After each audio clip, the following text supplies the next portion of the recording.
Hey, welcome to House of History. Today marks the 1-year anniversary of the channel, and it has grown to an extent that I had never imagined a year ago, and the viewership base is one that I'm very happy with, and to be honest, proud of. The in-depth comments about a variety of topics are always a joy to read, and I figured for this occasion I'd create a video about one of history's curious heroic tales that is much lesser known than it should be: the Czechoslovak Legion.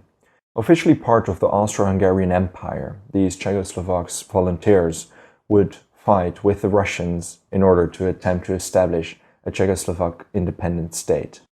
Now, in 1917, the Bolsheviks seized power in Russia, which put the Legion in a very difficult position. They would wander through Russia for years, fighting against the Bolsheviks, controlling the majority of the Trans-Siberian Railroad, and more or less establishing their own state within a state. It is the incredible story of a nation fighting for their independence, and as always, timestamps are in the description, as this is a long one.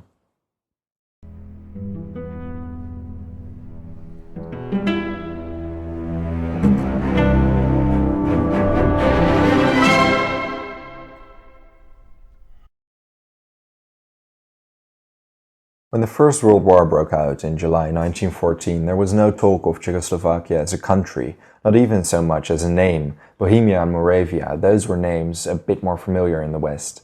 If one traveled through it, the castles and architecture were testament of their rich history. Even the inhabitants of the region didn't know their moment to secure independence had begun at the outbreak of the First World War. But by the end of the war, Czechoslovakia wasn't just a new political entity on the European map. It had become a very well-known concept among the political discussions in the West. This sudden rise to prominence was mainly thanks to the Czechoslovak Legion. British Prime Minister Lloyd George once wrote to Thomas Masaryk, the first president of Czechoslovakia: "The story of the adventures and triumphs of this small force forms the basis of a hero's epoch of history. Your country has offered Russia and the Allies an invaluable service in liberating them of despotism and suppression." As for the Czechoslovak Legion, it was a small part of a much larger Czechoslovak army, of which units had been formed in both France and Italy. Altogether, the army consisted of around 180,000 soldiers. Its spiritual leader wasn't a general or an army veteran, but the professor of philosophy Tomáš Masaryk. Before the war broke out, he had been a member of the smallest Bohemian party in the Austrian Reichsrat. Regardless of the size, he proved to be the most effective leader of the Czechoslovak national movement. As the war broke out, he exiled himself to various European countries in order to work towards Czechoslovak independence by destroying the Austro-Hungarian Empire. Throughout the years, a group of intellectual and well-educated group of Czechs and Slovaks formed around him. By summer 1918, this group was dubbed the Czechoslovak National Council. Masaryk was very well aware that the key to independence and political success was to have a competent military apparatus at his disposition. Masaryk's primary intention by establishing the Czechoslovak Legion was to ensure recognition of the Czechoslovakian state by the Allied powers. And in order to receive this recognition, soldiers had to be found willing to fight for the cause of national independence. Initially, the soldiers of the Czechoslovak Legion were recruited in around 3 different ways. Some Czechs and Slovaks had been living abroad for multiple generations because of the political and economic suppression under the Austro-Hungarian Empire. Others went into exile at the outset of the war, such as Masaryk. And lastly, after being drafted for the multi-ethnic Austro-Hungarian army, many preferred to desert to the Italian and Russian front rather than to fight for a German victory. Masaryk went to great extents to deal with political and military difficulties, but he eventually managed to use the lack of manpower of the Allied forces as a trump card to earn recognition for the Czechoslovak Legion. It wasn't just a military unit under Allied command, but a political unit presided over by the Czechoslovak National Council. And that's how the Legion became an asset to earn recognition for the Czechoslovakian nation. Most volunteers had signed up to the Legion out of strong patriotic sentiment. To the Czechoslovaks, the Legion became a symbol for a nation fighting for their right to exist. When the First World War was over, the Legion was meant to become the army and protector of the independence they had paid so dearly for. The national politics was guided into a generally moderate direction, but the truly exceptional moment of the Legion was in Russia when an army of over 90,000 men wrote history. While there were similarities between the Russians and Czechoslovaks, Masaryk quickly found it more difficult to establish the Legion in Russia as compared to the West. His personal preferences leaned towards liberalism and republicanism, and Tsarist Russia wasn't exactly the epitome of that, far from it. It was a polar opposite. When Slovak leader Milan Štefanik was sent to Russia in order to gain permission to establish a Czechoslovak Legion, he was rejected. It wasn't until Russia's February Revolution in 1917 that their efforts accelerated. Russia's provisional government was, at least in name, democratic, and Pavel Milyukov, the provisional government's Minister of Foreign Affairs, happened to be a good friend of Masaryk. In July 1917, a Czechoslovakian brigade that had grown within the Russian army showed what it was made of at the Battle of Zborov. Outnumbered nearly 2-1, they managed to capture over 3,000 Austro-Hungarian soldiers, suffering minor casualties themselves. It was an incredible propaganda boost for the Czechoslovak leaders. Masaryk was allowed to establish an actual Czechoslovak Legion in Russia. Within several months, the Bolsheviks seized power in Russia, however. And where Masaryk was critical against social democracy, he despised communism. Being the de facto leader of a nation struggling for its independence, he didn't want to force his will upon the other nations. The Czechoslovak Legion, according to him, should not interfere with domestic Russian issues. It should simply be Germany and Austro-Hungary. It soon became clear that Lenin, the leader of the Bolsheviks, was going to sue for peace with Germany against very unfavorable terms to the Russians. It meant the Legion would not be able to fight on a Russian front anymore. The Legion instead withdrew from Ukraine, acclaiming victory after victory against German forces still residing there. It was a very messy situation, as I'm sure you can tell. Eager to continue their fight for independence, commanders of the Legion figured they could continue their fight on the Western Front. In order to do that, they had to travel eastward, as they could not travel through German and Austro-Hungarian lines. In February 1918, Masaryk gained permission to transport the Czechoslovak troops via the Trans-Siberian Railroad, spanning from Moscow all the way to Vladivostok. Sure, parts of the railroad were broken, but staying in the extreme civil war that was now unraveling in Russia wasn't ideal either. A British-American fleet would be able to transport the troops from Vladivostok to the Western European front, a journey around the world, more or less. The trip they were to undertake was named the Czechoslovakian Anabasis, a trip by train with tens of thousands of soldiers spanning over 9,000 kilometers. Now, it is pretty difficult to try and confer the chaos and turmoil that went down in Russia during the Bolshevik Revolution and its aftermath. Following the Bolshevik Revolution, one of the deadliest civil wars the world has ever seen waged over the country. Eventually, it would take the Legion over 2 years to travel those 9,000 kilometers, with many battles in between. The French were eagerly waiting for the Legion. After all, by this point, the Germans were still holding their ground within France. The French lacked serious manpower. The British, on the other hand, tried to persuade the Bolsheviks to continue the war against Germany and to keep the Eastern Front open. The oil and food reserves of Eastern Europe weren't meant to fall in German hands. It could potentially flip the power dynamics of the war. Since the Germans initially offered the Bolsheviks an extremely heavy peace, it seemed they would be engaged in war with the Germans. This was the moment when the British pitched their idea to keep the Legion in Russia as a bit of a buffer against the Germans. Meanwhile, Lenin had forced other high-ranking Bolsheviks to accept the conditions of the Treaty of Brest-Litovsk, a humiliating peace treaty, if any. This map makes that all too clear, especially considering this was Russia's richest and most populated area. Britain's agent in Moscow, Bruce Lockhart, told the Brits that another Bolshevik, Leon Trotsky, the commissar of the Red Army, was interested in receiving foreign military aid. Thanks to this, while in March the Brest-Litovsk Treaty was signed, in April a British force landed in Murmansk, with another one following in June. They were tasked with locating and joining the Czechoslovak Legion. The Legion was now tasked with enticing the Russian population to take up arms again against the Germans. The Western powers misjudged the fact that the commanders of the Legion tried their best to stay out of domestic Russian politics. Now, before Brest-Litovsk, the Bolsheviks had allowed the Legion to move eastward via the Trans-Siberian Railway. After all, the Bolsheviks were consolidating their power within Russia with all the bloodshed that belonged with it. They wanted all foreign soldiers out of the country, especially when the commanders were former Tsarist officers.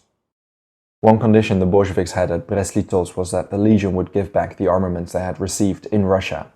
Some Red Army officers even tried to get soldiers of the Legion fighting for the communist cause, and for a time it was fashionable to create committees of soldiers.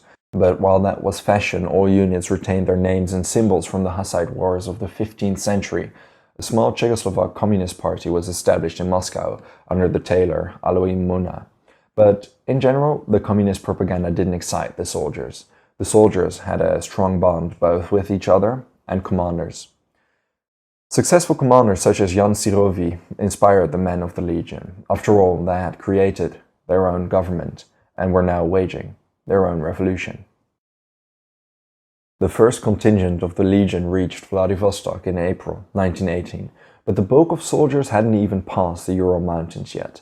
The Bolsheviks, bombarding the Legion with propaganda, became rather annoyed with the fact that the soldiers weren't converting and deserting. Furthermore, once the Western powers realized the Bolsheviks were serious about their withdrawal from the war, they started to look for other options to keep Russia engaged in the war. The Bolsheviks, in their turn, became convinced that having foreign troops on their territory was disrupting their revolution. The Czechoslovakian Legion, by this logic, became a hostile foreign entity, ironic because it never really had been. It was simply the playing ball of great power politics.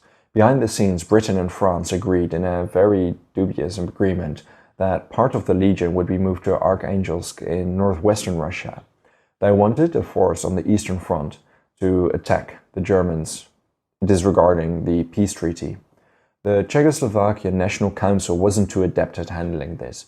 Edvard Beneš, the future president of Czechoslovakia, agreed to have part of his legion transferred and retreat via Arkhangelsk.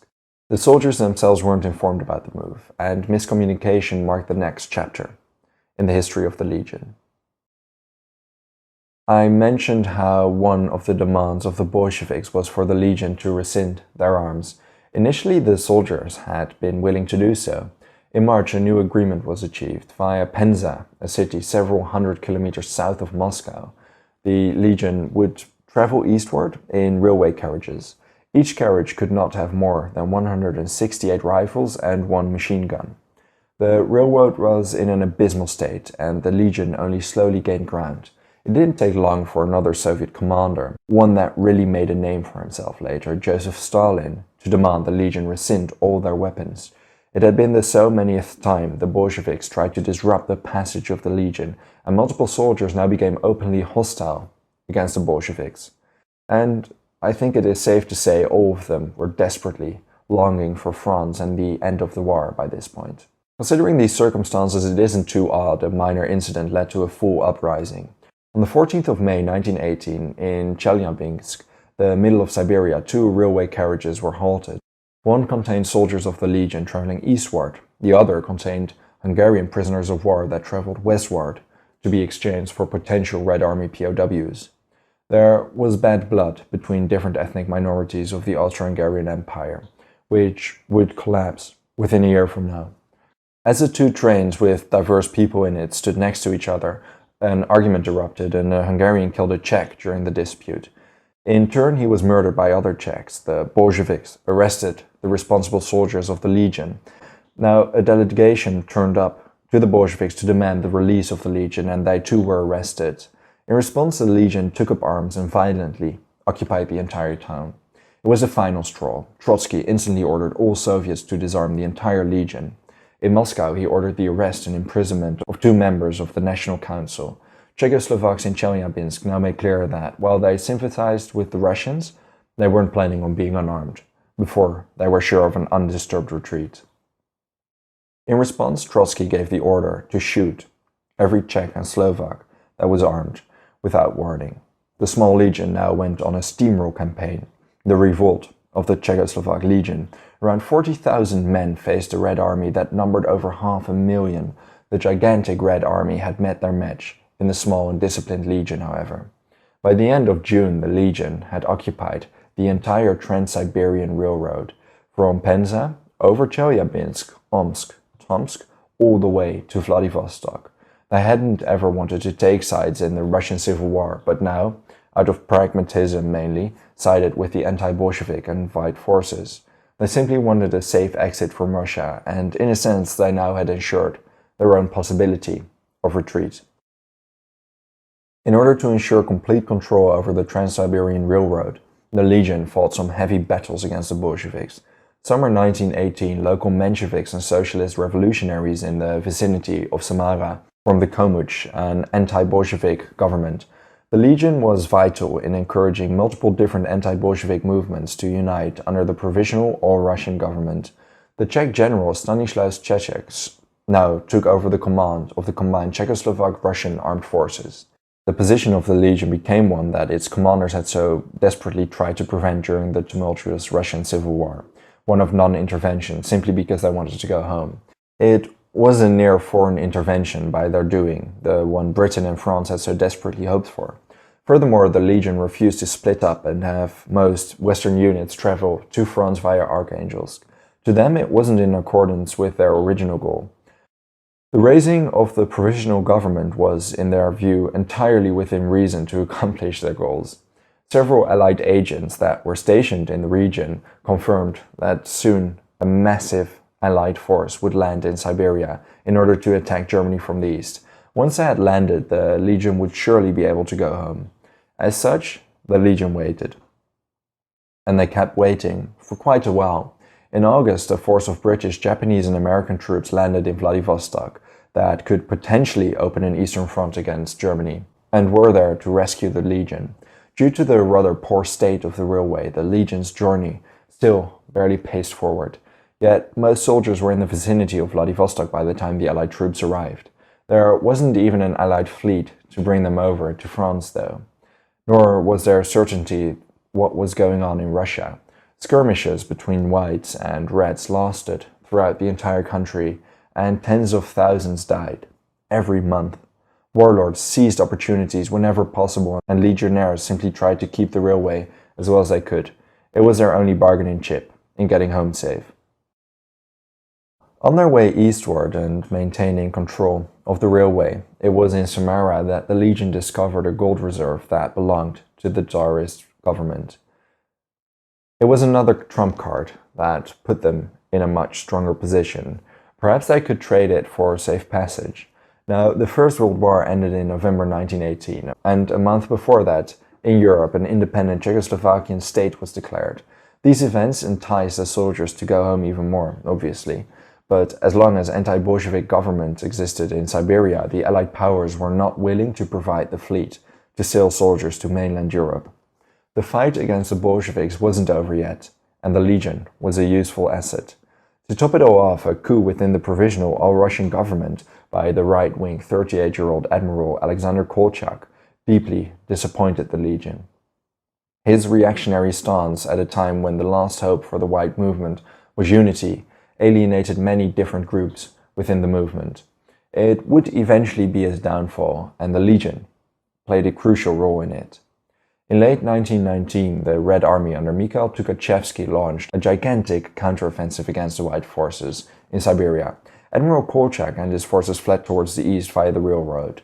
The Legion let him, although they were disgruntled about his actions, travel over it. A tale of misfortune followed, where Kolchak's train, which housed a large golden treasure, was stranded and his bodyguards had abandoned him. He fell in the hands of the Legion. They received orders from the Allied powers to escort Kolchak to safety, but behind the scenes, commanders of the Legion started discussing their options. They had so many bargaining chips to get home: the railroad, the Tsarist Gold, and now a much-hated dictator of White forces. It simply wasn't their war, they just wanted to go home. They promised Kolchak safe passage over the railroad, but instead, at Irkutsk, they arrested him and handed him over to the social revolutionaries. The move was rather controversial, especially because the socialist revolutionaries surrendered to the rapidly advancing Bolsheviks a week later. The Bolsheviks took a hold of Kolchak. He was subsequently interrogated, and before long executed. It was February 1920 by this point, over 2 years since the Legion had started its great trek through war-torn Russia. Kolchak was traded for the assurance that the Legion would finally be provided transport back to Europe. And it did work. Within a month, most legionnaires had been transported from Vladivostok. Upon their return to the newly formed Czechoslovakia, they received a hero's welcome. The Czechoslovak Legion had definitely shown its quality and competence during the battles in Siberia, proving one of the greatest challenges against the Red Army. That is exactly why it is interesting the Legion never turned on the Bolsheviks. They never formally declared war.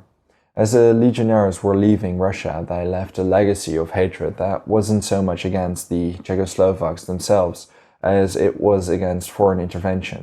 Czechoslovakia as a country was its legacy as well. Most soldiers that returned from Russia were convinced of the uselessness of East-West politics.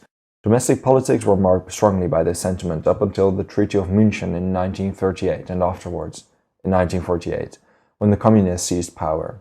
It is a fascinating history about a group of soldiers that attempted to get out of a civil war that wasn't their own for 2 years, struggling to reach mainland Europe again, subject to the whims of great power politics.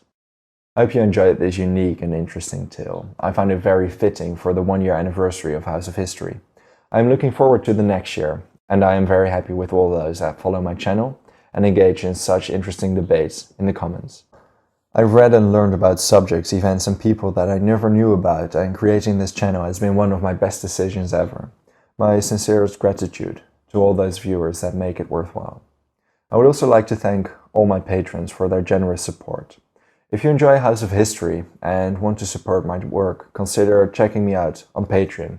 For just $1 a month, you will gain access to the exclusive Patreon series. Don't forget to subscribe. See you next time.